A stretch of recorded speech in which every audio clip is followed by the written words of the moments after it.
Hey guys, this is Sugar. I'm here with my husband Jeff. Hello. And we were going to talk about the Crunchyroll Anime Awards. And we had been watching live as it happened, and we know this is later than expected, but we both had wicked bronchitis, and we couldn't breathe or talk, so it kind of limited us to what we could say at the time. We would have recorded in like 2-minute spurts. Yeah, and then basically, take 10 minutes to go catch our back breath. to taking inhalers, yeah. So anywho, we'll start with, some of our smaller awards and build up to the Anime of the Year and talk about that. And even by the end, maybe we'll talk about what our feelings are of the awards, because a lot of people have mixed feelings on what happened and so to speak. But anyways, our first one we'll get into is Best Opening. The anime that won was My Hero Academia Season 2, which was the first opener, which is them exercising and so forth, and it's called Peace Sign. I've been on record saying that at first it didn't hit me like right away, like this is perfect. It grew on me. It wasn't something like the other two openers where I was like, this is great. Yeah. This is one that grew on me. And when you're looking at the other competitors that it was up against, Aka, Magus' Bride, Attack on Titan, Princess Principal, and Rakugo Season 2, you have some pretty decent competition. And honestly, in my opinion, this is just mine, I feel like even Aka was better than that opener. In terms of song choice, song absolutely. was dynamic. It was fun. It felt like something you danced to. The art was beautiful. Like everything was interesting about that opener. Yeah, I think you had mentioned before with we were talking in an earlier podcast about the opener for My Hero Academia, and you said that it was not very dynamic, especially compared with what they had done previously. Yeah, the other two openers to me are better, and after seeing the closer for My Hero Academia that season, it jived because mostly the main opener was boys and the closer was girls, which kind of suited, but it was a little less dynamic than the other two, so it wasn't like an instant hit for me. And I'm a huge fan of My Hero Academia, which all of you know, who listen to the channel often. Well, yeah, and I felt like there were some snubs, and I mean, here's the thing, if you're only going to do, 6, there's going to be some snubs. How you don't have Inuyashiki at all in that list is beyond For opener, me. like, the whole season everyone was talking about was that song, Hit Me on the Ground. Like, that's all we ever joked about. Like, every single person. It was so good. Like, everyone played it, like, at their house, at, like, everything. It was the animation, like, CG in the intro was good. Like, it was dynamic. It was interesting. We haven't really... I can't think of one opener that had, like, a pinball scene like that was that dynamic.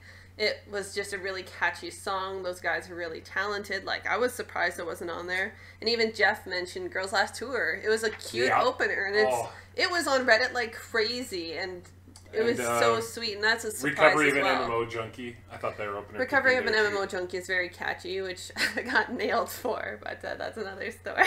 YouTube! Well, no, not YouTube. It's somebody else who owns a part of it. So, yeah, if anybody had caught that, it was taken down, but I put up a video reviewing Recovery of an MMO Junkie, and I took a snippet of the song, reviewing the song, but apparently that didn't matter, and I got hit with a strike.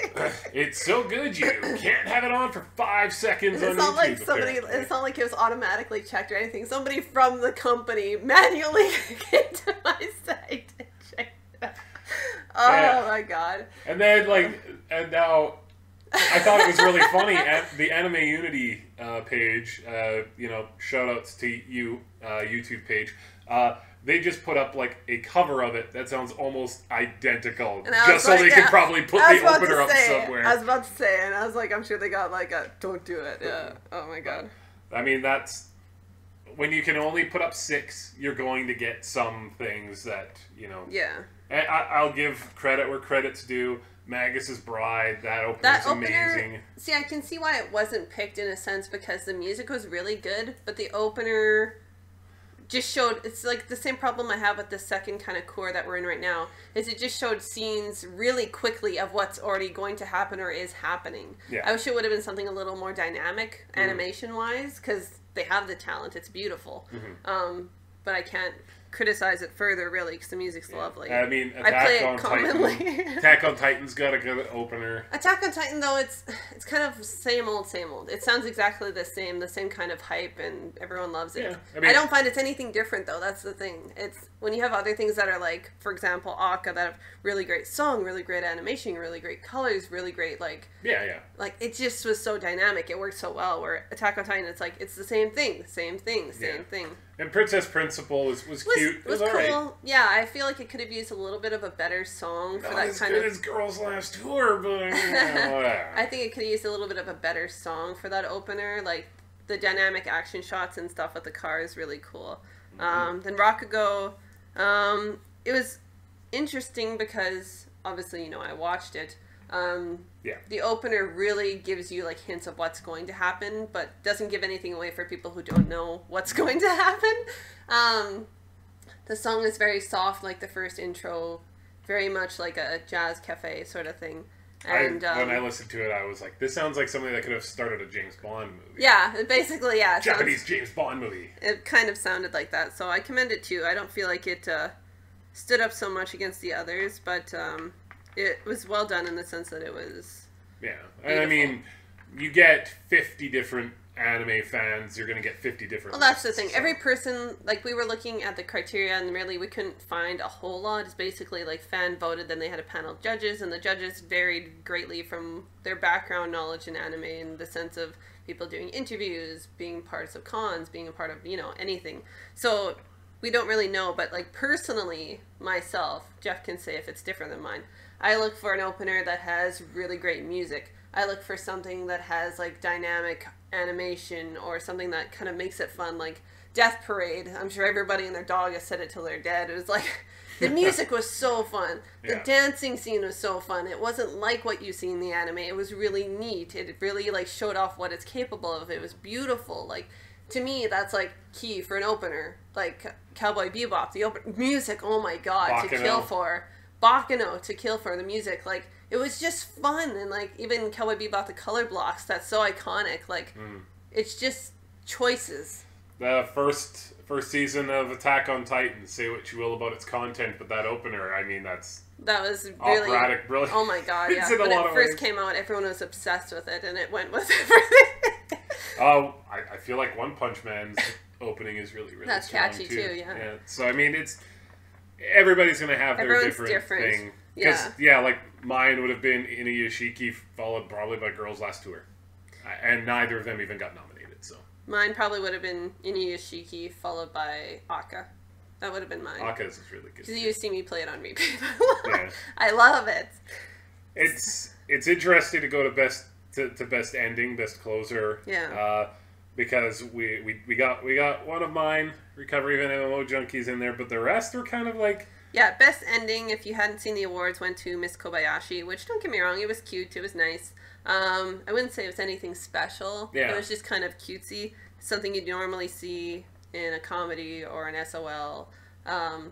Slice of life.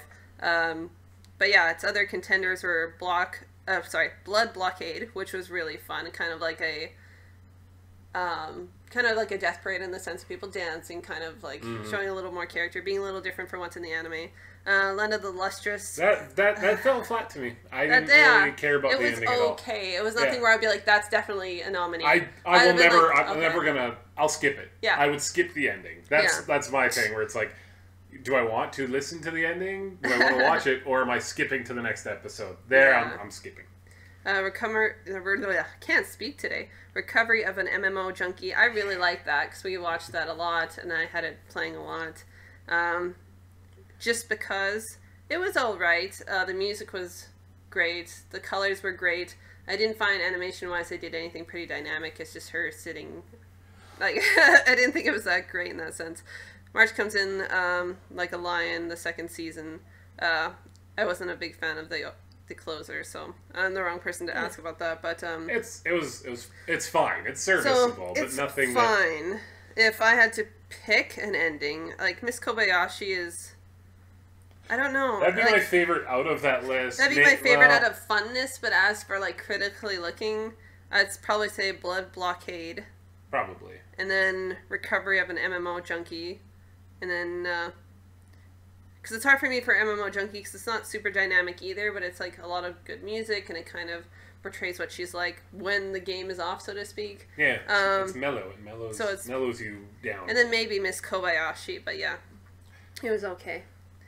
So the next one, because we don't have much to say about that, best film was Your Name. And skip no. And Sugar is not the biggest. Likes the film, is not a fan of the fandom that exists with the film.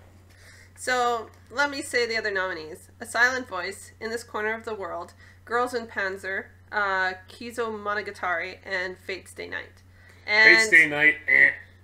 Sugar and I both with Fate's Day. There's too much.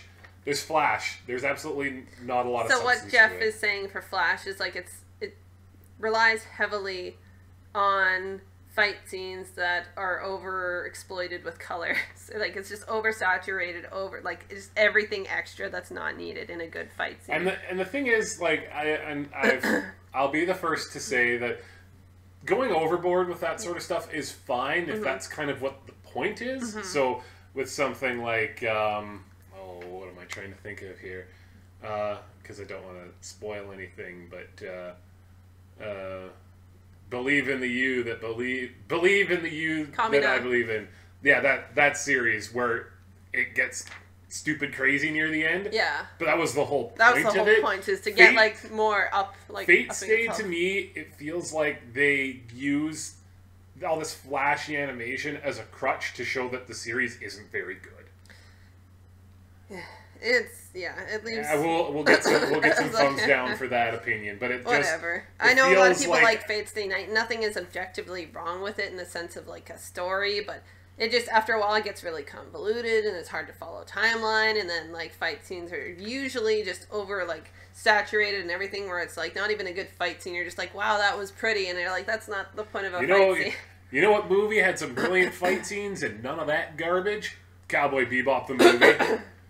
God, some of the best choreography you'll ever see. Yeah, like that's impressive to me over like lights and flashing. I just want to see like flash, brightness. Somebody portray to me that you've actually like seen a fight in your life or fought yourself. That's impressive to me. Like just the other day we watched Coco and I was like, that's amazing watching him actually play like the strings, because I used to play an instrument and so did Jeff. And I said that's very appeasing to the eye. Hey, we should just cut the brass tacks. Silent Voice should have won.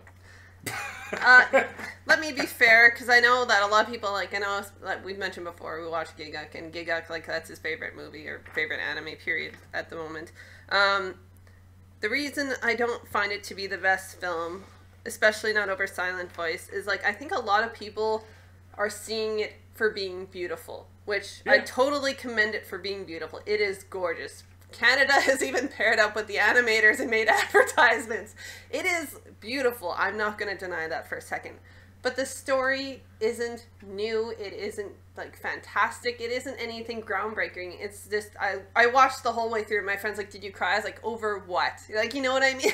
I don't mean to sound like a jerk, but to me it was just okay. Like, it was very beautiful. I'll never say it's not beautiful, because it was.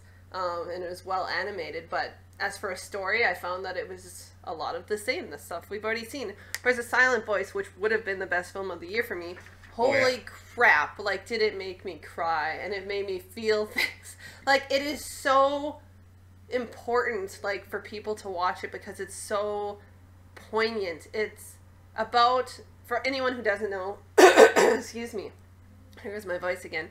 A Silent Voice is about a deaf girl who gets bullied to the point where she leaves school.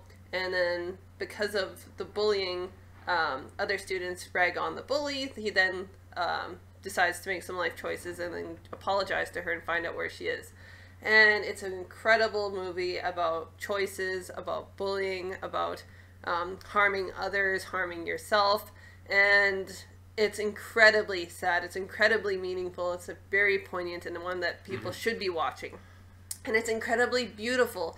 It is well animated. It is like the attention to detail. Like lots of people, including myself, are joking on Reddit about, the tag on his shirt is always out. And that's important because it portrays the kind of character that he is. The fact that they play with a lot of muted colors and that everything's very pastel and very innocent.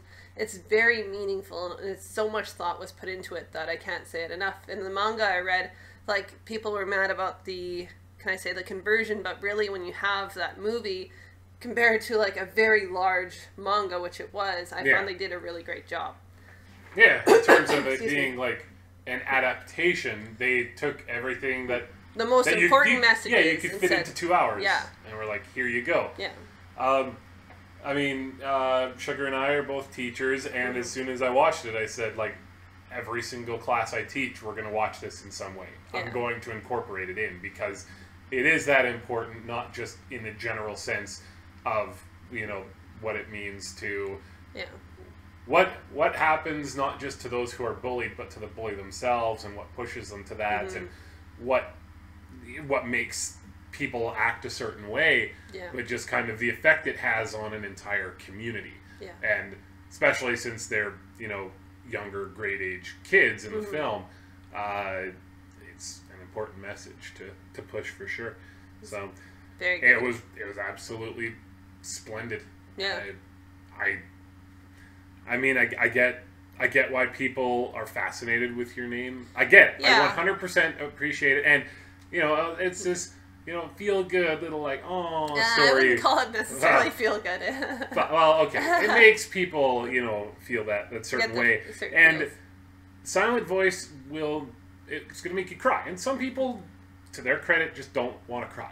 When we talk about Grave of the Fireflies, and people are like, I can't watch it. Yeah. I'm like, that was like one of my friends. Tell you. I said to her, I was like, you'll love A Silent Voice, but you can never watch it because I know it will hurt her.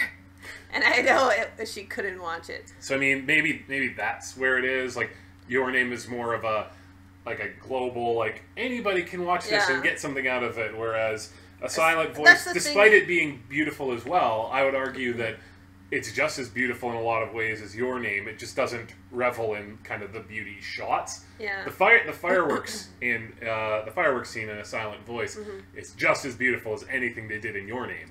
And the funny thing is, I was thinking the other day about it, and I don't know why I came across like this, but I thought of it. I was like, you know, A Silent Voice hits me like Baccano.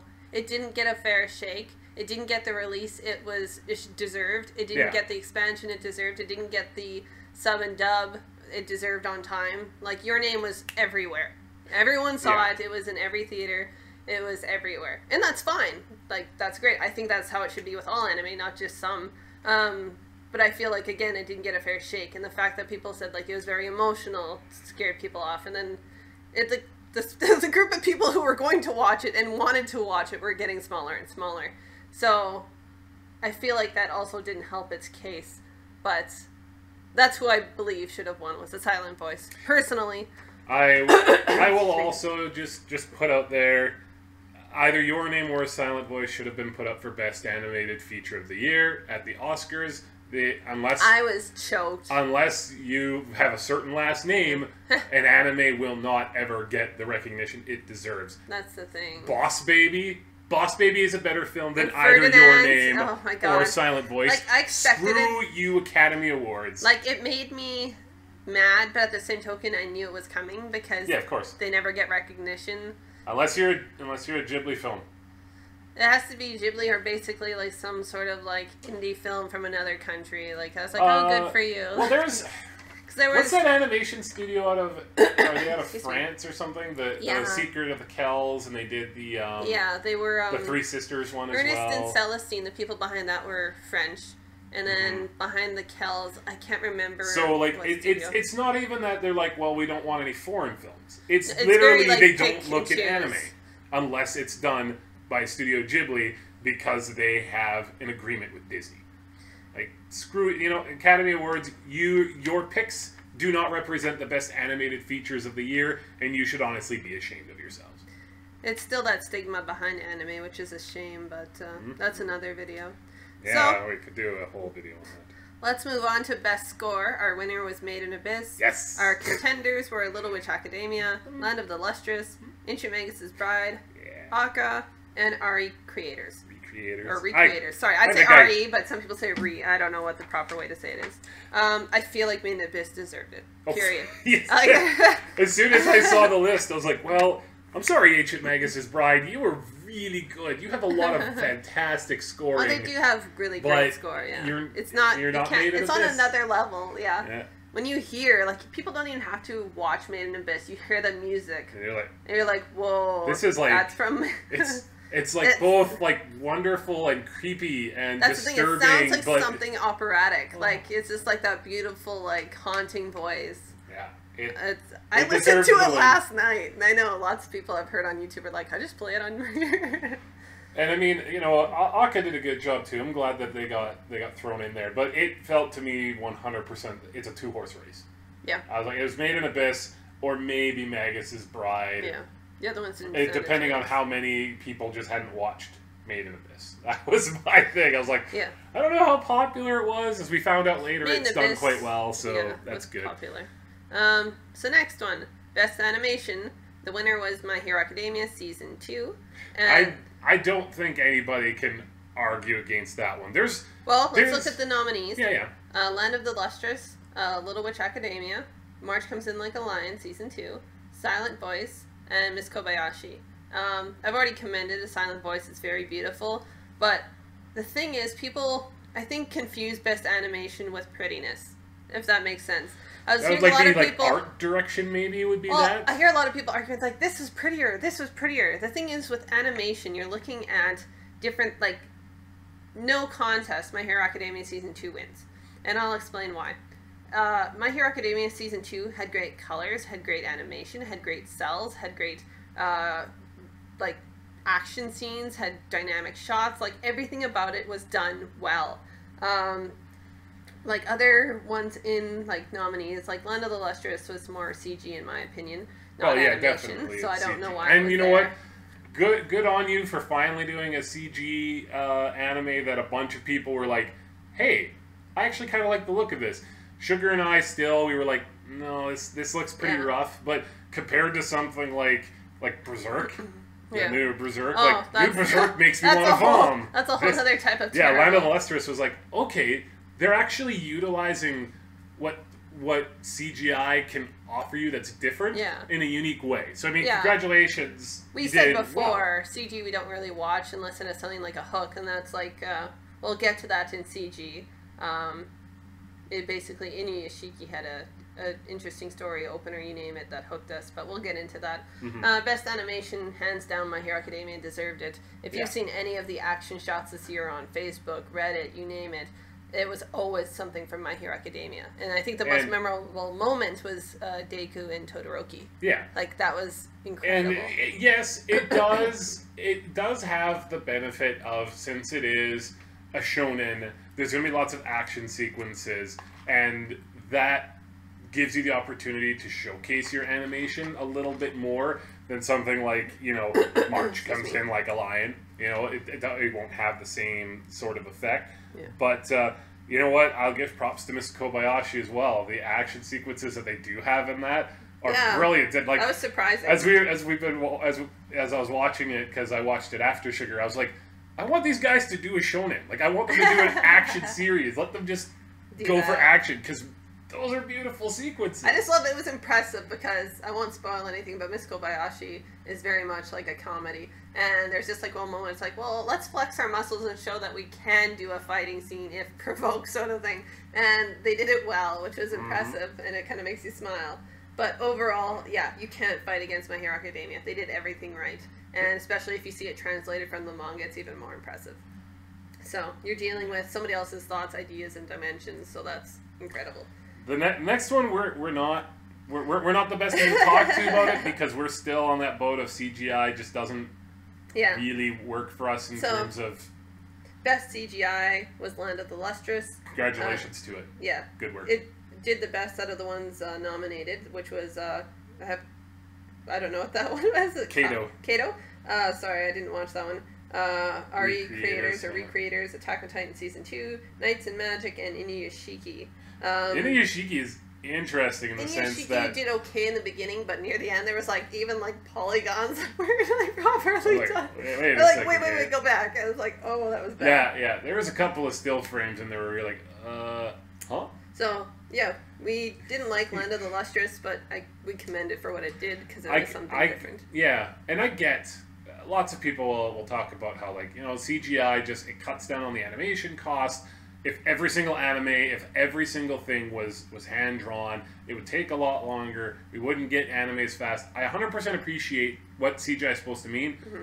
The counter I will say to that is you and I have been watching Cardcaptor, and that is absolutely gorgeous.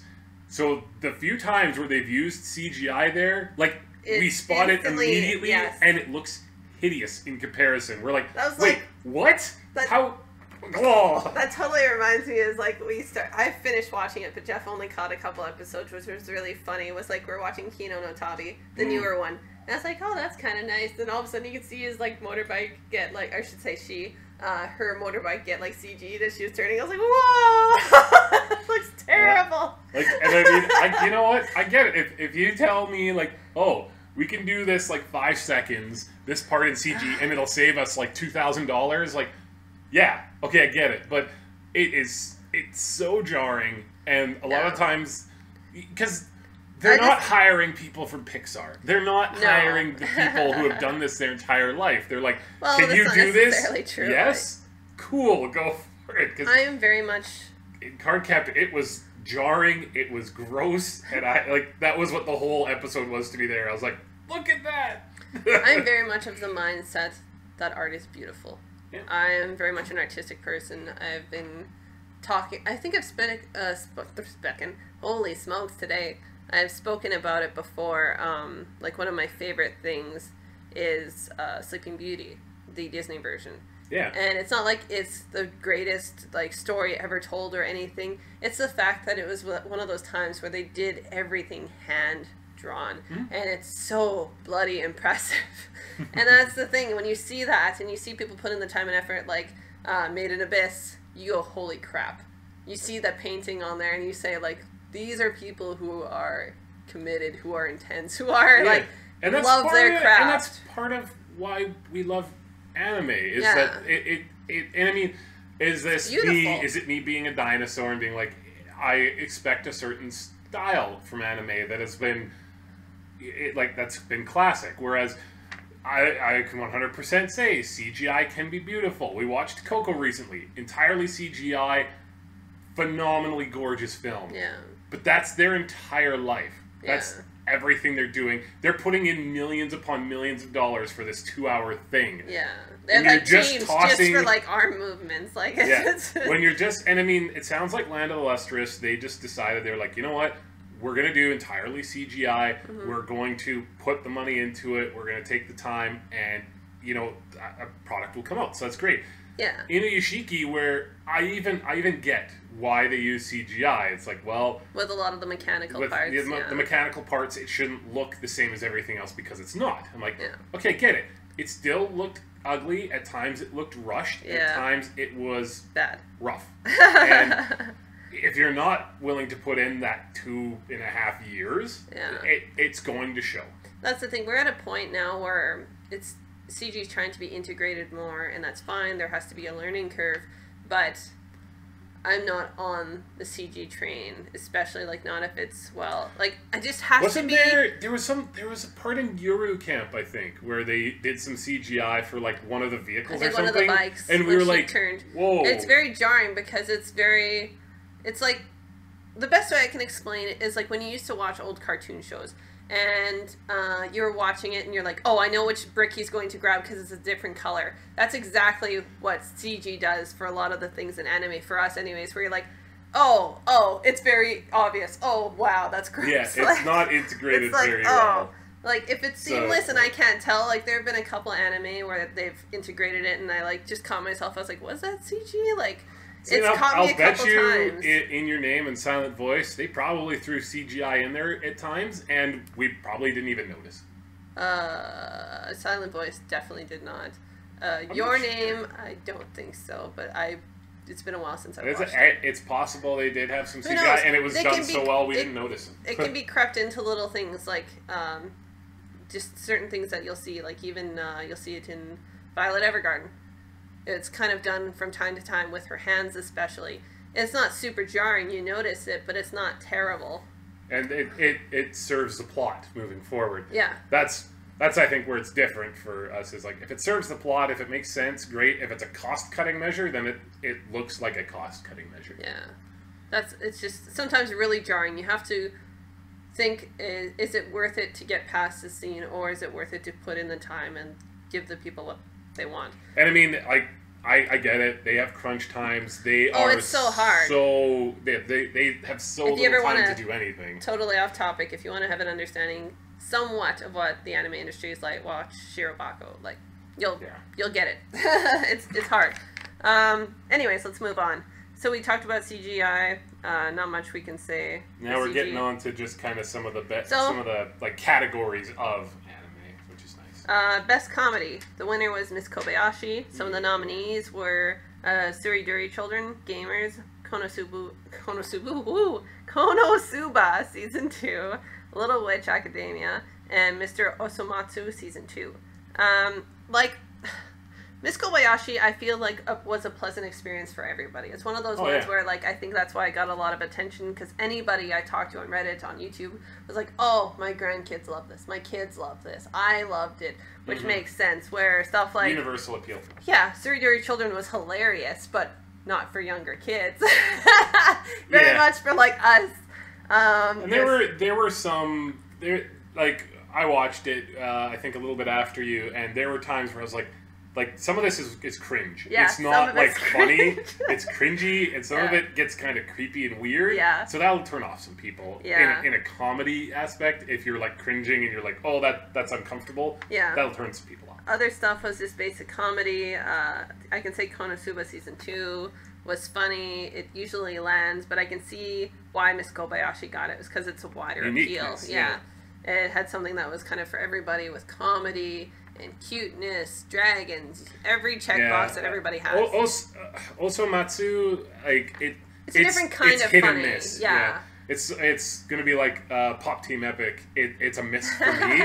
Pop Team Epic is more a miss than Osomatsu. But I can get why some people find it the funniest thing that they've ever seen, and other people it's like I just don't get it. Yeah. Pop Team Epic, I was just kind of like, okay, this is a thing. It made me giggle a couple of times. Yeah. Whereas Miss Kobayashi's, I laugh the majority of the way. Episode. Yeah, it was cute. Especially the con scene that made me laugh. Where it's like, why do people just line up for things? I like the con. Every episode is really good. Like the beach episode. The beach episode. Oh my god, the Quetzalcoatl. I was just like, you are inappropriate. It was funny. If you haven't watched it, I'm sure you have by now, but if not, give it a watch. They're all excellent choices, and I don't think there was anything there that we could have been like, how was that not in? Yeah, like, I feel like the contenders for comedy that this year was there, so. Yeah, and the thing is, there's a lot of bleed over with the next one. I was about to say, yeah, because some could argue Recovery of an MMO Junkie was comedy, which it was rom-com, but I guess you could put it more towards the slice of life, which is where it got put. But it could also be argued for a comedy. With Girls' Last Tour, which was the winner, I'm very happy, because I love Girls' Last Tour, but I was like... Let's give it its proper introduction. Slice of life? Huh. So Best Slice of Life went to Girls' Last Tour. The other nominees were Recovery of an MMO Junkie, Tsukigakure, sorry if I said that wrong, Kimono Friends, Sakura Quest, and Interviews with Monster Girls. Really, Girls' Last Tour deserved it. We talked about our top 10 of the year and made it in there. So I can say I love that. I'm happy Recovery of an MMO Junkie got recognized. The nomination there too. I just that's where, and lots of people who've been commenting on it since, they've been like, what qualifies as a slice of life versus like a drama? Because Girls' Last Tour, I could have seen be nominated in drama as well, because... Yeah. I feel like, well, we can talk about it later, but I feel like it needs more specific categories. Yeah. Because I feel like a lot of them got lost in the shuffle. So Girls' Last Tour, I believe it fully deserved it. Recovery of an MMO Junkie, we've already said deserved it. The other ones... Like, Kimono Friends, I was kind of surprised. It was very popular, but I was surprised it made it into a nomination. The other ones were okay, like, honestly. I'm like, again, I mean, I hate to bring it up, but it's like, March comes in like a lion. Why is that best drama? Not okay, let's just keep looking. Okay, let's just move to our next nomination then. Best Continued Series. March Comes In Like a Lion won. The next nominations in that category is Iron Blooded Orphans Season 2, Dragon Ball Super, Case Closed, All Out, and Naruto Shippuden. I will give credit where credit's due. Dragon Ball Super has become watchable, as opposed to being garbage dreck for the first 50 or so episodes. So good work on you, Dragon Ball Super. Good work. Yeah. Dragon Ball Super, we've watched more of the ending because the beginning was hard to watch. Yeah. We're going to talk about bad animation.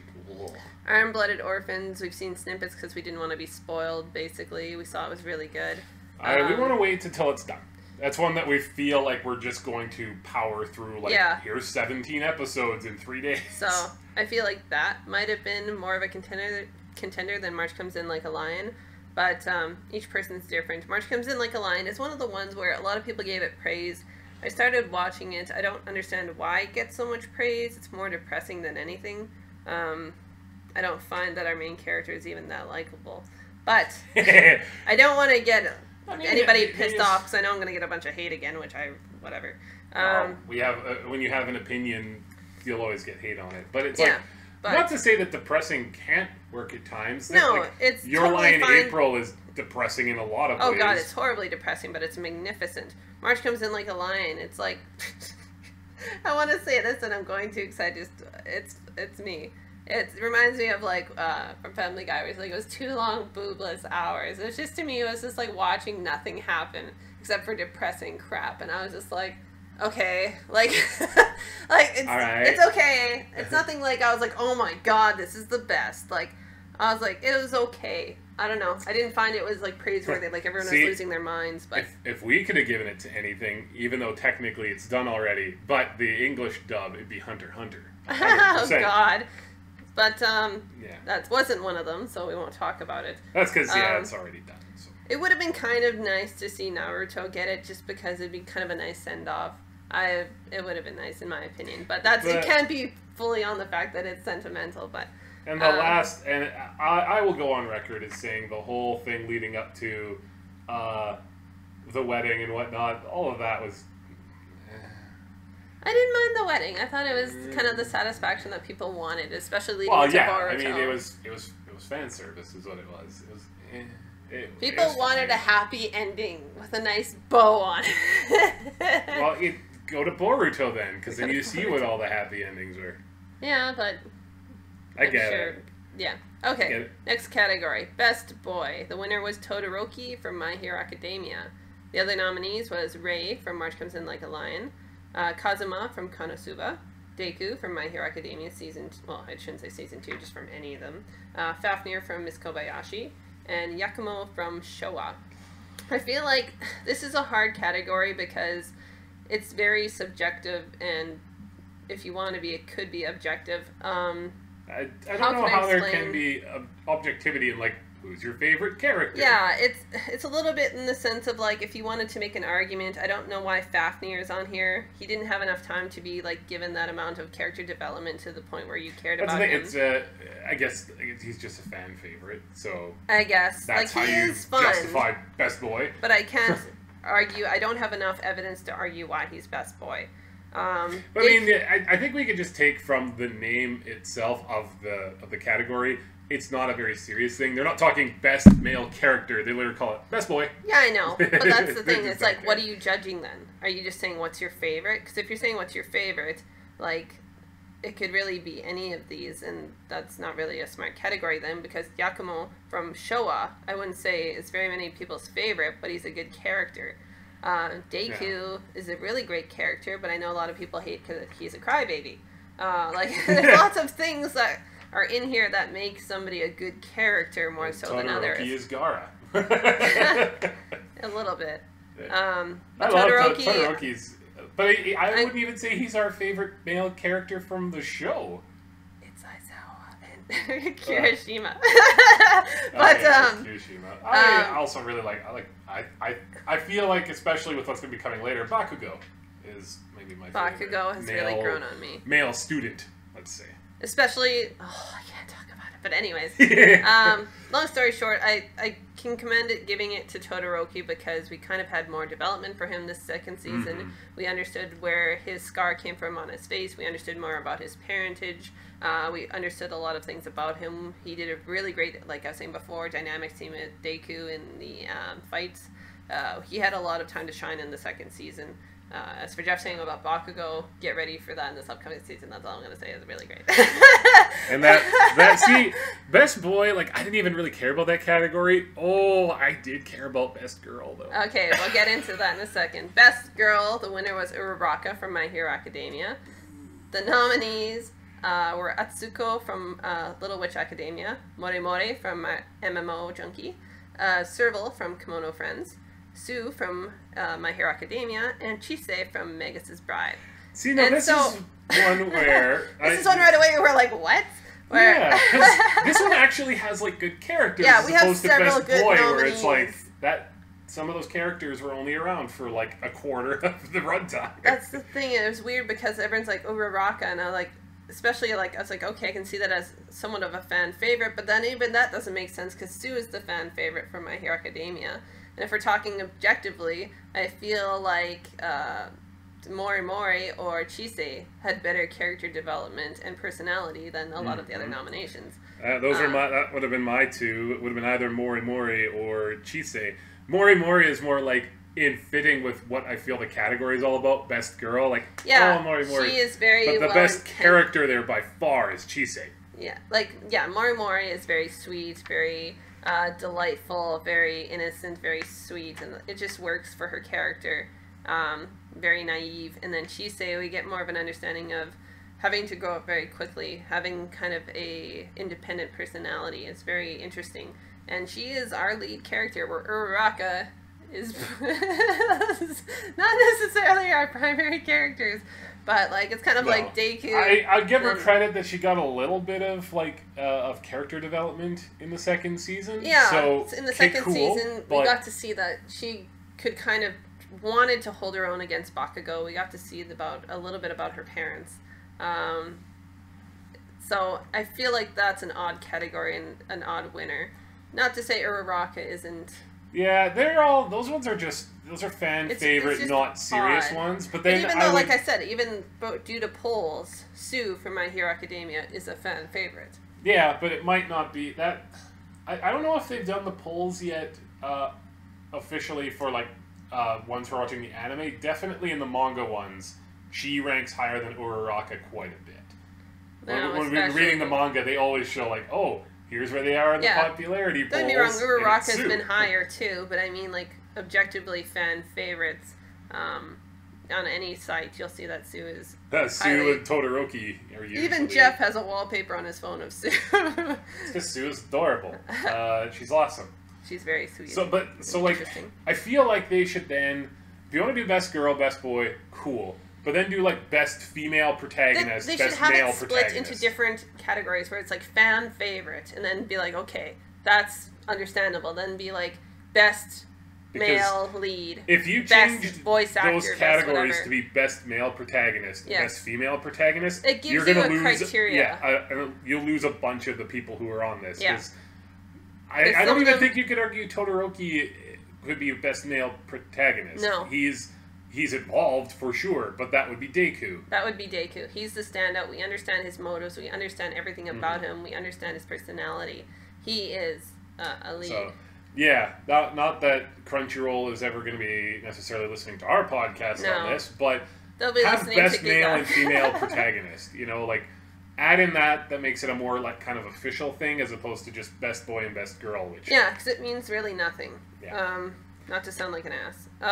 So next one, best villain, which the winner was Stain. Our nominees was Tanya from Tanya the Evil, Bondred from Made in Abyss, Cartaphilus from Magus' Bride, Hero from Inuyashiki, and Usagi from Juni Tyson. Yes. Juni Tyson? Sorry if I said that wrong. Good Honestly, good category, good this pick is great of characters. picks. And so here's my argument, because a lot of people wanted my opinion on this. I feel like Stain deserved it. Absolutely. And let me explain why. So when you compare it to the other ones, really, let me start with why Stain is the best, and then I'll peter off into the other ones. Stain is a great villain because he is a symbol of what is to come. He stands for what is wrong with the heroing world. He is the message that resonates through the rest of the manga. Let me make that clear. Just because it was a few episodes long doesn't take away its impact. Stain is a really good villain. He is a great idea. He's a symbol like Batman, but in the opposite direction. He is an idea that spawns new ideas. This upcoming arc, you'll see exactly what happens with the idea of Stain reaching media, of what that's interpreted by other heroes, villains, and other people alike. And it starts a whole new idea of what is a hero, who should be praised for being a hero, and what should be asked for from the heroes.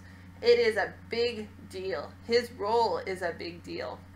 The only other one that I could say competes is Bondrewd, but I don't feel like this season portrayed how bad he really is. This upcoming second season does, because I have read the manga up to this point, and this season he should win for best villain. I can't think of another one coming up that will be even close to what he's about to do.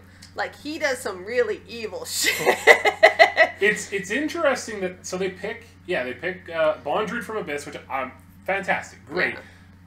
You only see how bad he is, like For how a split, the depths of his villainy, let's say. And that was a very hands-on off villainy. We see second season very hands-on. And the same thing with Kartafilis. Yeah. We've only recently started to see the second core. Messed up he is. Yeah, the first season we didn't really, it's all one season. The first kind of core, we kind of see him as a villain, but we don't understand why. We just know that he's there. We don't really understand anything about him. Now we're starting to understand things, and we're coming, 2 episodes away from ending, and we're getting into the meat of it now. So I don't feel like it deserved to be nominated, because it wasn't there. It deserved to be nominated, sorry. It didn't deserve to win. Hero from Inuyashiki, I didn't think he deserved to win because he was just an overpowered villain.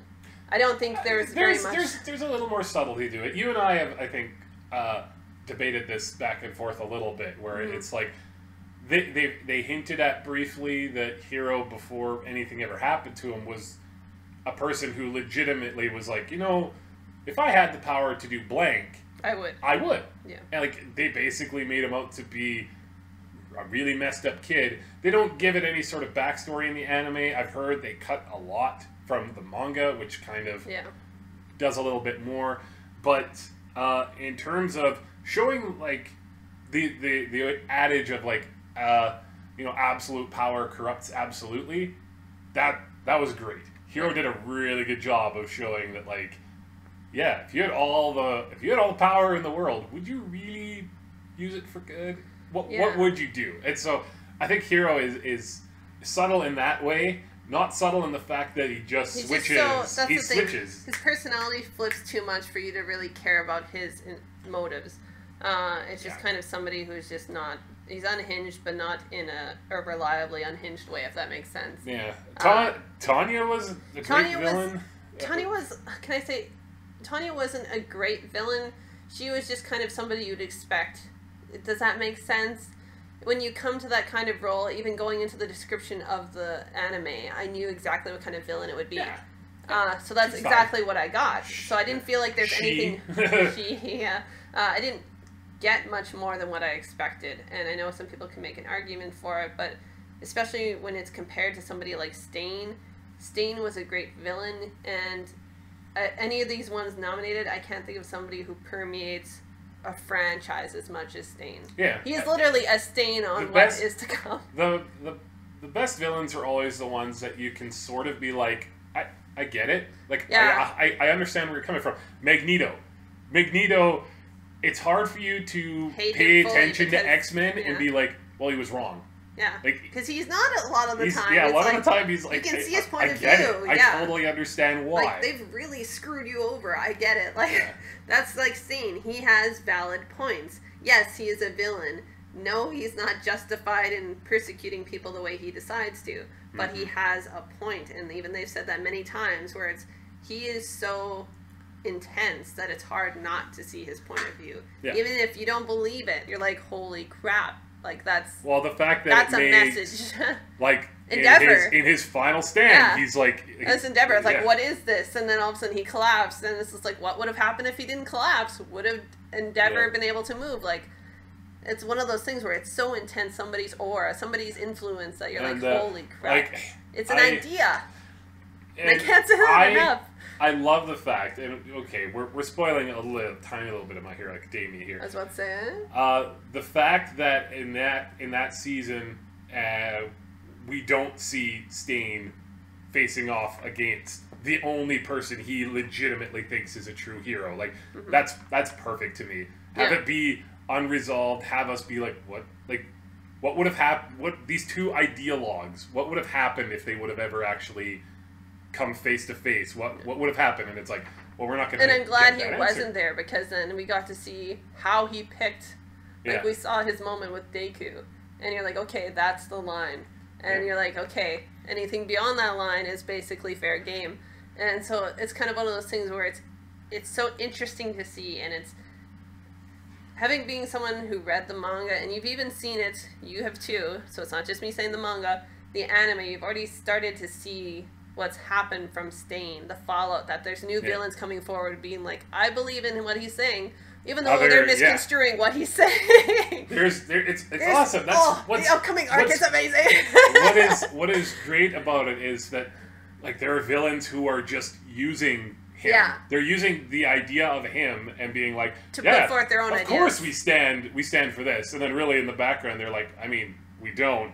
We're going to do blank, but we're going to use him. Do it in the name of him. Yeah, and all of the followers he now has, because you're all just cannon fodder to me. Like, yes, fantastic. That's how villains would have done this. It's so the great thing is, which you can look forward to many seasons from now, is that this villain creates so many more intense villains, and it's great. It is so satisfying. So, anyways, people who are using those villains, and villains who you hate, but you're like, man, you're smart for using that. That's the thing, they're building on these ideas to make an even greater idea, which is intense. Like, I can't say enough good things about it. I love it. So. You know what? Best hero category, I didn't care that much about this because it was a foregone conclusion almost. Okay, so best hero category, the winner was Deku from My Hero Academia.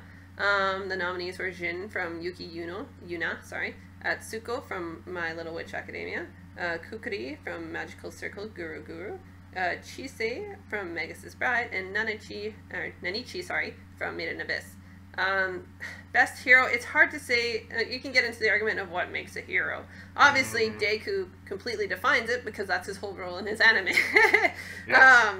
When you look at other things, though, like even like Chise, you can say she's a hero for kind of standing her ground, knowing that she's independent, knowing what she's discovering what she wants.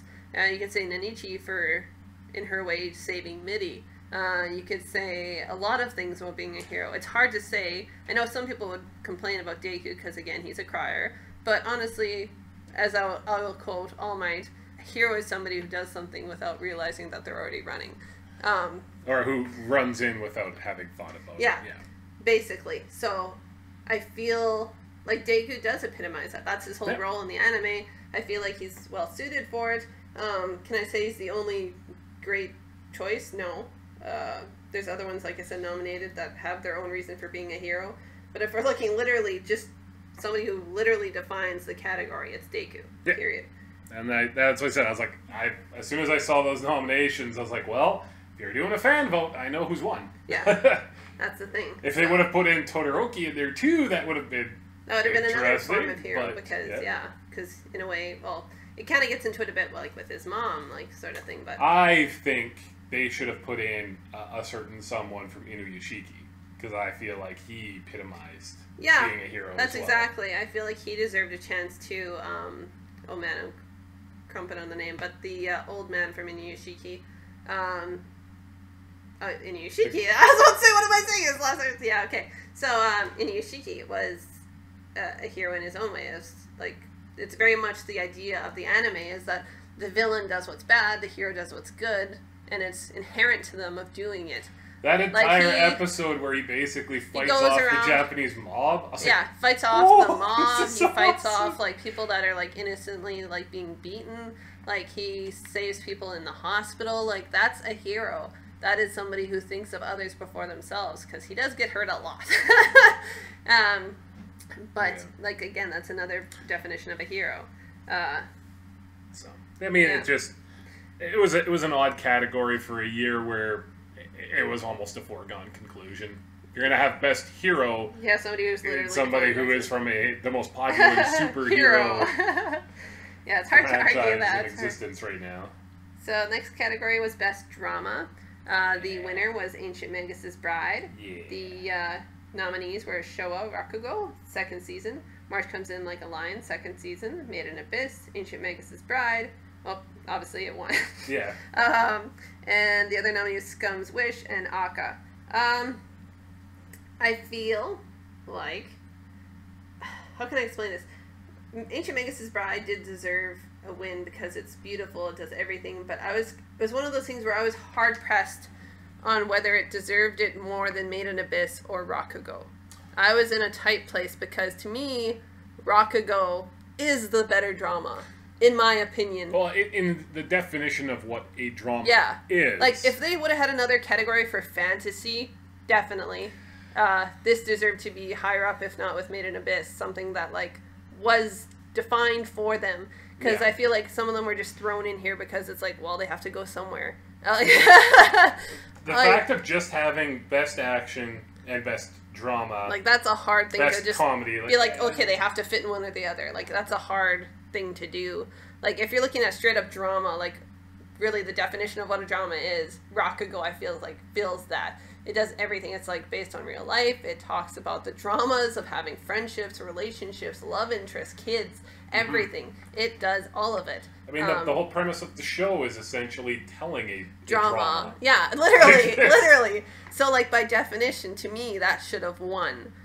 Do I think, like, Ancient Magus' Bride doesn't deserve it? Of course not, because it's great. But I feel like, if we're talking about terminology here, I feel like Rakugo should have gotten it.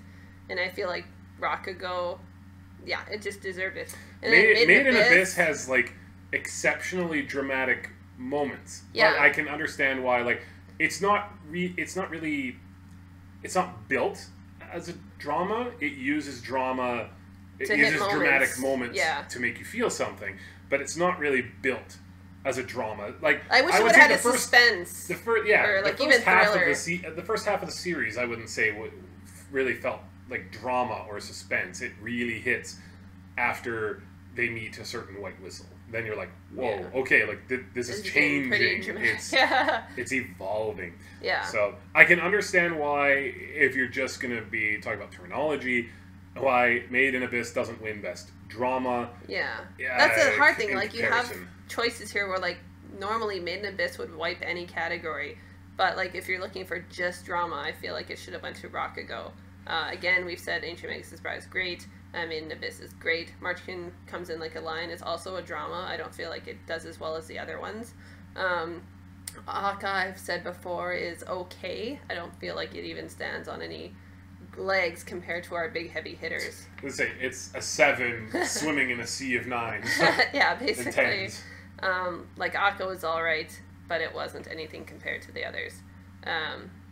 That's all I have to say about the category. And I mean, best action, you knew what was going to happen as soon as you saw what the nominations were, because it, like, like I said, we haven't watched Iron Blooded Orphans, and it's supposed to be excellent. So let's talk. Best action winner was My Hero Academia Season 2. Nominees were Blood Blockade, Gundam Iron Blooded Orphan Season 2, Attack on Titan Season 2, and Fate Apocryphy.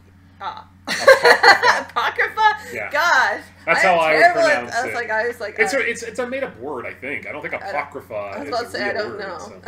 But like, as soon as I saw the nominations, I was like, well, I knew without even any I was about to say, without even seeing the nominees, like I said before, MHA deserves Best Action. It showed already that it did Best Animation, therefore it showed Best Animation most commonly through action, so it's like it has to. Like, don't get me wrong, there were a lot of great ones, like Blood Blockade. And Blockade is solid. Yeah. Iron-Blooded Orphans is supposed to be excellent. It's probably going to be... Stuff we've seen was pretty good. It's going to, I think, be probably your first real jump into Gundam, because Sugar is not big into mech. I'm not huge into mechs. Like, I have watched, like, the select few. Like, I've watched Visions of Escaflowne. I've watched Gurren Lagann. I've watched things like that kind of, like, skim that fancy line of being mech and being something else. Nothing purely mech as much as... I think I've watched a couple, like, oddball Gundam ones, but it's very, like, short-lived ones. Anyways, to me, it just wins. My Hero Academia Season 2 wins. Yeah. The other ones, like I said, is okay. Attack on Titan, in my opinion, like, a lot of people like some of the scenes in there, but a few good scenes don't make up a whole, if I can say that. It's interesting to think that, like... And then Fate, well, that's Fate. I could have seen the argument for Made in Abyss being tossed in the action one as well, because there's a lot of action that's happening throughout. If you're thinking Made in Abyss is very... It throws in so many different genres together to create what it is. So I get it. I don't think it could be in action so much, because basically our two main action shots was the split jaw, which was first episode, and then with the spiky monster. I don't know what it's called. I'm sure they say the name, but I can't remember. Those are really our two action shots. But I mean, like, a lot of other action could be just them escaping things. Yeah, but then it's more of evasion? Evasion? Avoidance. Avoidance, there you go. And Fate, I mean, we've said our fill about Fate. Yeah. It's not for us. No. So, yeah. And you know what? My Hero Academia Season 3 is going to win it next year, too. Or, based on what I've read, there's a good chance. Like, as long as it continues going strong. Which it will. Like, I'm going to give credit where credit's due. Black Clover, I'm coming around on. That's cool in terms of shonen. Boruto has got some cool stuff happening, but if you're talking about pure shonen stuff, and yeah, like I said, even Dragon Ball Super is like, okay, this isn't a steamy pile of garbage. But My Hero Academia, if they continue with the quality that they've done and just ramp up into what's happening next in the manga, they win. They clearly win. Well, My Hero Academia One Punch Man, so I think One Punch Man Season 2 comes out this year. So it comes out this year, but I'm not sure this season, because I've heard it changed a couple times. Obviously, it's not this season, but it'll be at the end of the year, I think. Okay, so there is something, oddly enough, another superhero thing that will come in, like we can say give it a push. As much as we want My Hero Academia could win again next year, but the thing is, there's always the surprise. And, like, even Made in Abyss, Girls Last Tour, a lot of people were like, it's about kids, I don't give a shit. You know? Seriously. I've talked to a lot of people that are like, I saw it was about kids, I didn't want to watch it. And I was like, okay. And then everybody was like, it's so good. My Hero Academia is about kids. No, but I mean in the sense of, like, they look like little kids. Not like teens, like little kids. And, like, honestly, Girls Last Tour, they look like potato-faced little girls. Like, you couldn't tell what age they were from the poster. And a lot of people are like, it's little kids, how bad can it be? And I was like, whoa. But I think that's a lot of people underestimate. Like, there's lots of ones that I'm assuming will just come out of nowhere, which will be the surprise. Like, this season, A Place Further Than the Universe. Holy crap. Like, I'm going to make a video about it. It's so bloody good. This one of my this season has been great. This has been, like, the last couple of seasons were good, but there was always, like, I felt like, oh, there's like 3 standouts, and then stuff were just filling in the time. Yeah. Here it's been like even something like Yuri Camp has been about nothing but pleasurable. Hit. Yeah, it's incredibly pleasurable. Been like this has been one where it's like just a lot of high quality and some continuing on stuff. Yeah. Speaking of high quality, our last category, Anime of the Year. And the winner was Made in Abyss. Because it should be. Because it was. The nominations were for March Comes In Like a Lion, Land of the Lustrous, My Hero Academia Season 2, Rakugo Season 2, Little Witch Academia. Little Witch Academia being up there kind of threw me for a loop. It did throw me too, because it didn't seem that standoutish against the other stuff. Like, it's very much the same as what we got initially from it. It was a weird concept. Anime of the year, yeah. I don't think, personally, Land of the Lustrous should have been in there either. Like, yes, it's a feat for CG, but if you look at it compared to the other storylines of the other anime in here and other ones that weren't even mentioned, like, I don't feel like it deserved Anime of the Year. At the end of the day, it became essentially a two-horse race. It was either going to be Made in Abyss or My Hero Academia. If they would have put My Hero Academia, I would have been like, I would have never heard the end of it from people. Oh my God. I get it. Like, I understand. But when you look at it critically, Made in Abyss deserved to win, especially against the other nominees. Like, My Hero Academia did great in a lot of categories. I rated them both a 10. So then you're comparing two 10s against each other. You know? You're comparing two 10s, but when you start comparing on the very critical and minute things, Made in Abyss had more of an edge. Oh, yeah. Like it was gorgeous. If you looked at panning, environmental shots, soundtrack, like, everything worked for it. Like, you can't say that at My Hero Academia, like, oh yeah, the whole score throughout was beautiful. You're like, it was okay. Like, that's whereas Made in Abyss, you're doing layer on layer now. You're like, let's look at everything. Yeah, like My Hero Academia Season 2 takes what the shonen genre has done and sharpens it to a fine point. I would still argue maybe Fullmetal Alchemist Brotherhood is the best, but like these are like 1A and 1B in terms of shonen for me ever. What do you mean 1A and 1B? Like, it's the same line of... Depending on my mood, one will be the best, yeah. and then, another day, another one might be. But originality counts for something, and I have never seen anything like Made in Abyss outside of when we watched it, and my first thought was, holy crap, this looks like something Miyazaki would have made. Yeah, that was literally, I walked into the room, because when we first started the first episode, Jeff had started playing it, and I just walked in from the other room and I said, oh, did Miyazaki have another film? Like, I didn't realize there was another one out right now. He's like, it's not. And I was like, this is are Made you in sure? Abyss. Like, I was like, this, like, the whole environment looks... Was that a me pick? That might have been a me pick. That was one of the ones where I said I was tentative on initially because I didn't know a lot about it. I hadn't read the manga. I just saw like the poster, like a lot of people, where it's like, it's little kids. How in depth can it be? I think because I had heard it was like, sort of portal fantasy. You heard it was very what's the word you like to use? Lovecraftian. Oh yes. You heard that, and I said, I was like, whatever. When we looked at the MAL list, and I was like, this has kids and it's rated mature. Yeah. There's something about this. Yeah, and I was on the fence initially because I didn't know anything about it other than the fact that I had kids and digging. Really, that's about all I knew, and I didn't want to spoil myself. And Jeff's like, I think this will be interesting, and I said okay, and I was like, well, watch the first episode, we'll know if we're dumping it. And instantly we knew it was a hit. Oh, yeah. And we're like, oh my god. Like, everything worked for that. Like, if you want to hear of an anime that hits you really well the first episode and you will not dump it. I shouldn't say will not, because everyone hates something. I know a lot of people who don't like it. So, for most people, like, it was beautiful animation, beautiful score, interesting characters, interesting creatures, first episode action scene. Like, you couldn't ask for more in a first episode.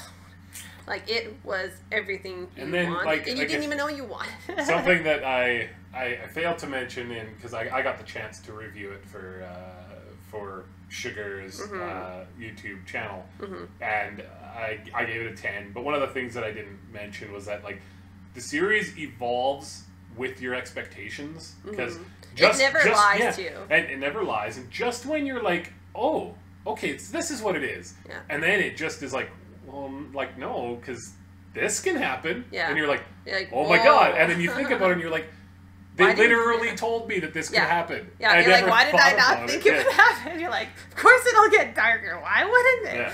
Yeah. And then it's like, oh, okay, like this is the worst. And it's like, no. Oh, no. Yeah, just a forewarning, the upcoming season, I don't think it has a date yet, but if you couldn't handle the first season, the second season is much more tear-jerking. So if you couldn't handle the first, get ready for the second, because it is a heartbreaker. Get ready for a sucker punch to the gut.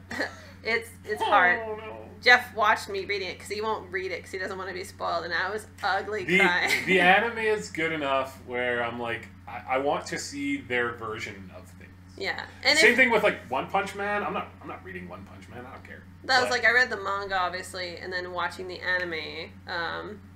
I felt like they did a good job of kind of translating it over to this medium.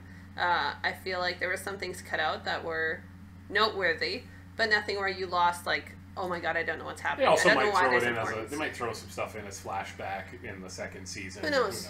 But I feel like the importance of characters and their purpose is still out there, and that's the most important thing. Kind of like a silent voice. There are things said to make you understand a situation more, but not to the point where you don't understand. Mm-hmm. So that's our categories. And so our last little thoughts here would be like, a lot of people complained that My Hero Academia won a lot. And everyone's like, oh my god, fan favorite, wah. if some of your criteria is going to be fan voted stuff, that's going to happen. That's going to happen. That's why they changed it this year, because the previous year, Yuri on Ice swept a bunch of awards. And everyone was so upset, and I was like, you know what?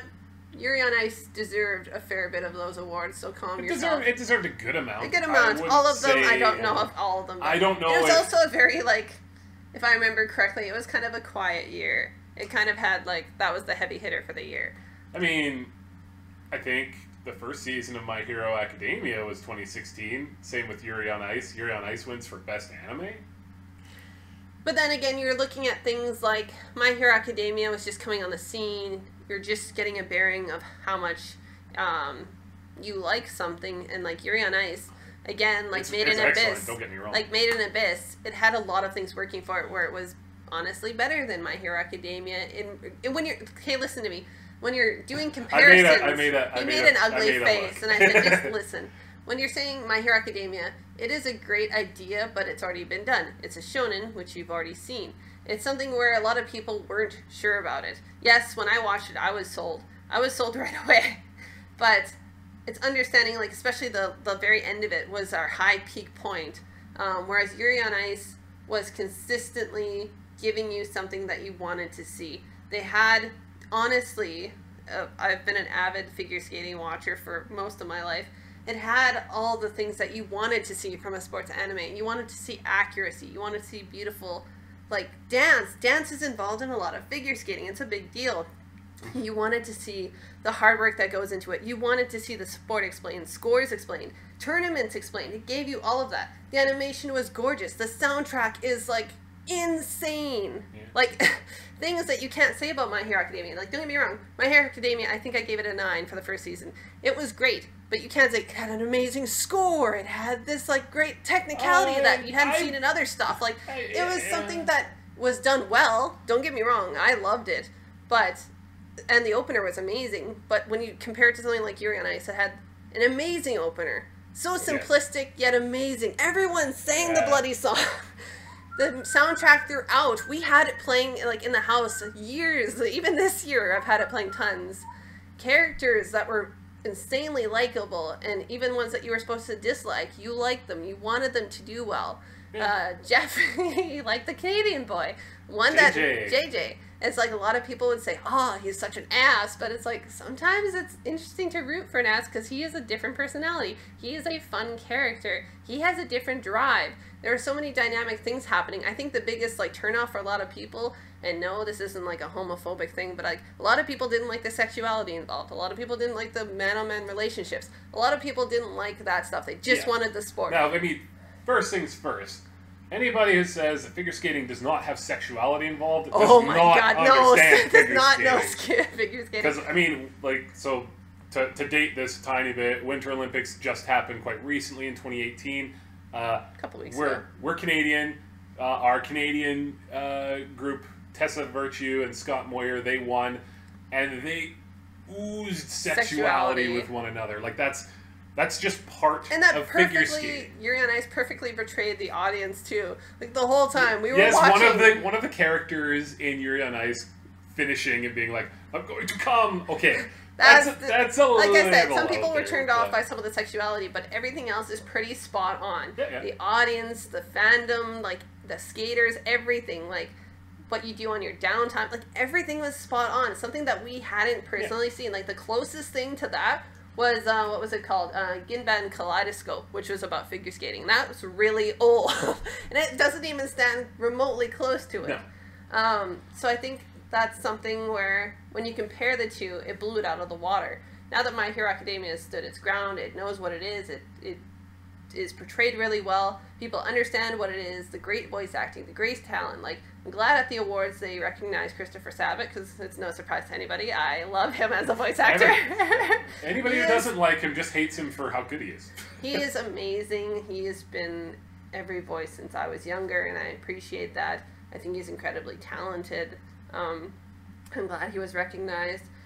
But getting back to the awards themselves, I feel like they should have had more categories. I feel like they should have diversified a bit more. I know this is kind of new for them, and they're still learning, but I feel like they needed more categories to really portray what was the best of the best for the year. Give us best suspense, 100%. And even if they have to do it per year to see what's, for category-wise, take what the best of the year was and say, where would they fit? And if you can't find a category, make one.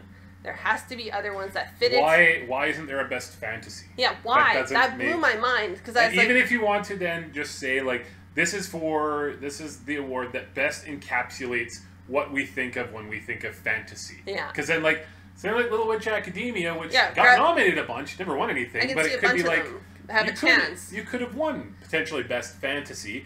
It wouldn't have, because Made in Abyss probably would have won that. Magus's Bride. Yeah. Like, there's so many good anime now that we need to diversify a bit. We need to have best male and female protagonist as opposed to best boy and best girl. Right. Best boy, best girl symbolizes something different. Yeah. Because I would never have said Mori Mori is the best female protagonist. Mm-hmm. Is she best girl? Fan base, yeah. Yeah, she's everyone best loves girl. her because she's great. But the other thing about the awards is that your thing just threw me off for a second. The other thing about the awards is that they have to recognize when things are done well. Like this year they did for CG, for Land of the Lustrous, but I feel like other animes kind of got snubbed and weren't recognized, and I'm not sure why. That'd be great if they could put criteria of the minimum to make that category. I know that's not likely going to happen because it's not done for most award shows. Like, why couldn't you do most surprising? Like, yeah, and like something like the Girls underdog Last of the Tour season could have done that. I mean, again, My Hero Academia. No. Made in Abyss maybe would have won like most surprising as well. Like one like most surprising or underdog, like one that like nobody heard of, but like turned out to be exceptionally well. Like let me think of one. I mean, Land of the Lustrous could have potentially won that. I think that's an original, so there wasn't even a manga. They could have best original, like something that's not based on source material. Like stuff like that is impressive. Like A Place Further Than the Universe is original. Like that is impressive. And that's something I feel like that needs to be commended. And for best animation, maybe split it up into like best like animation based on real life and best animation based on like fantasy or something like that. Not even that, like basically like like or you're best art up. direction and best animation. Best art like there's people in these positions, and I feel like if you're going to recognize, that's where I was going. If you're going to recognize the anime industry, you should do it properly. Because it's not just the shows, it's the people behind the shows. And I know a lot of people, especially on Reddit, were complaining that, oh, this is why I didn't want the awards, because it got anime to be mainstream. There's nothing wrong with anime being mainstream. We want it to the be thing is that you want to get rid of the stigma that everybody has. I think everybody I've talked to who doesn't watch anime, who asks me about anime, is, what's the difference between anime and porn? Huge! What's the difference? Huge! What? I mean... Let me explain what the difference is. Like, I mean, not now, but I mean to people. Yeah. Like, that's the stigma that anime has, is that it's crude, it's lewd, and it's disgusting. And that's not something that should be perpetuated. Kids can watch things that... What I said to many people that I've talked to is that the reason I personally like anime, and a lot of people I'm sure do, you feel the same way, is that anime has more selection. It has more for everybody. Yeah. And especially like myself, every country's different. But in Canada, somebody asked me the other day why Dragon Ball and Sailor Moon was a big deal. Because it was different than anything else. And it's what we grew up with. It's what we were given as an option other than Tom and Jerry. It was, hey, here's something amazing. A female lead with a group of girls that show that you can do anything. Wow, that's great. Then there's Dragon Ball Z, where it's like, you can see that these supernatural beings that have like this intense power that you've never seen before, they get to be awesome. And you get to see a whole nother world of fantasy. And I'm like, wow, that's cool. And like Digimon, where it's like you wanted to believe that was real. Like you wanted to believe, Fantasy, yeah, yep. Portal Fantasy. You wanted to believe all these things, and I feel like that's lacking in a lot of animation that comes from our countries. That I can't speak for everybody, but Canada especially. Like we had when we were younger was like the raccoons. You know Don't what? get me wrong, Canada's all about nature, and that's fine. We were the ones who actually started CGI with reboots. So I mean, you know, we've got our We have a little bit of, stake in that, cred. but you got some cred. BCs. But when it comes to like diversifying what we're seeing and seeing representation, I think this year especially we see like Coco. It shows that representation matters. Yes. It shows that people want to see themselves in animation, in movies, in TV, in anything. Like, I find it so empowering for people to see themselves. And I feel like that's what anime can do, and people don't understand that yet. And a lot of people do. Obviously, there is a fan base. Everybody's going to listen to this. This definitely channel, understands. the YouTube channels, the Crunchyroll Awards, it's all to bring awareness. Like during the times the awards were happening, I think weeks leading up to it, every other like video that was streaming on my computer was the Crunchyroll Awards. It was bringing more awareness to things that you might not be aware of. And I think that's great. I mean, I brought it up earlier. The fact that neither Silent Voice or Your Name gets nominated for Best Animated Feature when you had Boss Baby and Ferdinand in there, don't get me wrong. Boss Baby, Ferdinand, they are okay animated films. They are not anywhere near the kind of quality or the expectation you would have for something like the Academy Awards. Yeah. And that's simply because anime does not have that wide... It doesn't have that wide not with the adults. Yeah. I will say 100% again, as teachers, I would say more than the majority of my students watch anime. They know what it is. They appreciate it. Mm-hmm. How much they watch and what they think is great or not, whatever. Whatever. Like, you can't account for... That's the thing. Or it's like some you can't account for years of experience versus like, oh, I'm 10 and I've watched 5 anime in my life, and somebody has come up to me and said like, oh, my younger sibling watches Dragon Ball. Can you give them something better? I'm like, if that's what they like, let them get introduced that way. My Hero Academia. I said, if that's what they like, though, don't pry it away from them. If they like it, let them do that, and then let them crawl into something else. Like, I don't find, like, you're like, oh, this is crap. You should watch this. Like, if you we all have our anime that isn't good that we watch anyways. I'm watching March and Mansion, and that's not good. It's not horrible. Jeff's Bane for some reason. I don't know. You know what? I want to see how it ends now. Oh Lord, I can say it never grew on me. It never had. You still watch it with me, even. I still watch it out of respect. I don't watch it. Respect for me, yes, not for the anime. Let's be 100% clear. But I hope that this brought more like. As for a comment on the awards itself, yeah, there were some cringy moments. Yeah, there was stuff where I was like, oh, God. And even, like, Giguk and a lot of people from YouTube were there, which was nice because it's more people like us, the viewers. Yeah, there were cringy moments. But you know what? It's early on. It's going to happen. A lot of people put a lot of work into it, so I can't say it wasn't put effort into it because that's not the problem. Yeah. And you know what? The award winners, I can't think of one where I was like, oh, that makes me so angry. That makes me mad because it doesn't reflect it. And I mean, yes, was it predictable? Absolutely. Yeah. When you've got things that are pushing the genre forward and you have things that are just really good as compared to excellent, like what are you gonna do in a year where in a year where Ancient Magus's Bride is maybe not even the top 3 anime of the year? You've had a hell of a year. Yeah, it's been quite the year. Hopefully this year will be, again, quite the year. We've already had some great ones this season, so I'm excited, like Gaku and Babysitters, Place Further Than the Universe, like some great contenders already. And we're going to get more One Punch Man, we're going to get more My Hero Academia. So, I am in love. My Hero Academia. Sugar is not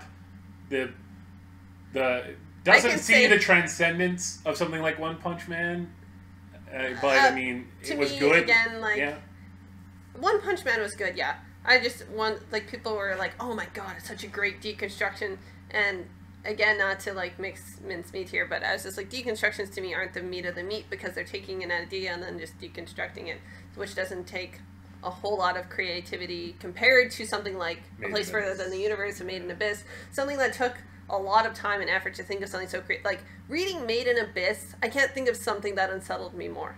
Like, honest to God, something that had kids, something so, like, things that I've never even thought of in my worst nightmares. Like, you know what I mean? And then, like, stuff where you're like, where does he get this? And the worst thing about it all is, like, it's all just par for the course. They're like, this is just the world you live in. And you wanted to be here, so this is what we're living in. I mean, to be fair, they've hit areas that not a lot of people normally do, but then even then, they're like, that's the reason most people don't come here, is because it is screwed up, it will mess with your mind. It doesn't lie to you. It's like the worst. Probably kill you. And that's the thing, the show never lies to you. It's like the further we go down, the worse it's going to get, and it's 100% true. I can tell you. Ow. If I hit you again, it's going to hurt more. Yeah. I don't know if, ow, it hurts. Like, yeah, because I told you that it would, and it does. Yeah, And I'm really scared that, like, it's going to end on a horribly, like, tragic note where it's like, what, you thought this was just going to be a fairy tale ending? No! This is horrifyingly depressing because that's what this is. Well, if it makes you feel any better, the manga's not finished, so I couldn't even tell you if I wanted to. I'm assuming it will be a dark ending. I don't imagine that it'll be happy ending where everything is tied up with a pretty bow and everyone's happy. I don't think that's even remotely what's going to happen. God, no. Which I feel like sad. That's fine. It told you what it's going to be. You signed up for it. You have to be okay with it. Yeah. My Hero Academia is marvelous, and I'll always be a fan. I can't think of not being a fan unless they just pooch it, like just wreck it. They won't. But they won't. They have the right team. The mangaka is amazing. The team is amazing. Like, everything about it is amazing. The voice actors are... Christopher Sabat's there! The only thing that could bring it down is if they run into the same issue that, like, Naruto did Filler. and other things. Is but they start throwing in filler. That's the thing. If they only do 24 episodes a season... Yeah, they shouldn't. Then it should be fine. Because, you know what's going to happen very soon? Black Clover is going to have just as many episodes as essentially all of My Hero Academia. One season versus, you know, 3 seasons now. But I think Black Clover is a good warning story of not being ready. The first, 8 episodes were just garbage and fluff. Now we're like... Now it's interesting. Yeah. But I mean, in the beginning, I was, kicking and screaming going in. Jeff, literally, if there was an animation, it would be me going limp and then just dragging myself into the ground. I was like, Kate, we're going to watch Black Clover. And then Sugar was like, do we then it started the same way every time, which made the anger worse. Yeah. And then, but now it's like, now if I'm like, it's Black Clover time, you're like, okay. Okay, yeah, now I'm like, okay. I've come around on some of these characters. I've got it. So... those are our categories. Those are our thoughts. Somebody who's not going to win Best Hero. Oh, God. There's less years from now. Then people forget about how he initially started. He's endearing, but he screams about everything. Yeah. After a while, it does, for some reason in my brain, it's kind of turned off now where it's not as annoying. So that's kind of grown on me. But initially, I was like, holy crap. I think the voice actor was probably told in some notes, like, okay, tone it down a bit. You don't need to be shrieking, yeah. It's not as bad as a banshee anymore, but maybe I've just become numb to it. But, I just expect it now. Yeah, those are just our thoughts. Overall, I think it was alright. It's the first few years. They're just getting out the kinks. There was obvious effort. Not People mad were about trying. Any of the winners. Not mad about any of the winners. Couple of snubs, but I could get it. Yeah.